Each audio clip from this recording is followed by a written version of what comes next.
ఆ, లక్షలు లక్షలు ఖర్చు పెట్టినా ఇదే కానీ వాళ్ళకి ఎలాంటి ఉపయోగం లేకుండా ఎందుకు ఈ ఇదే బాధలన్నీ ఎందుకు దేవుడి మీద పడాలి? నమ్ముకున్నాం సార్. అదే కదా సార్. ఇది బైబిల్ దీనికి సమాధానం చెప్పగలదా అంటే ఇంతవరకు ఎవరు సమాధానం చెప్పలేదు ఇది. ఎవరు సమాధానము నేను కూడా చూస్తున్నాను సార్. ఎవరు సరైన సమాధానం ఇస్తలేదు సార్ మీకు డిబేట్ లో కూడా. ఉమ్. ఆ, మళ్ళా వాళ్ళేమో 45 మంది కూర్చుంటారు, మీరేమో ఇద్దరు ఒకరే కూర్చుంటారు సార్. మీరు నేను ఒక్కడే చాలు, వాళ్ళు నలుగురు కాదు 40 మంది వచ్చాను ఒక్కడే చాలు. కాదు సార్, నిజంగా సార్.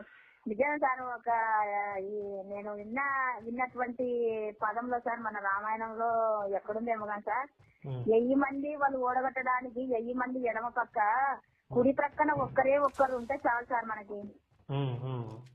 ఇది బైబుల్లో కూడా ఉంది అంటారు కానీ నేనేమంత క్లియర్ గా అంత మొత్తం చదవలేదు సార్. మీరైతే చాలా పదం ప్రతి అక్షరం కాంతి చదివి చెప్తున్నారు సార్ అందరికి.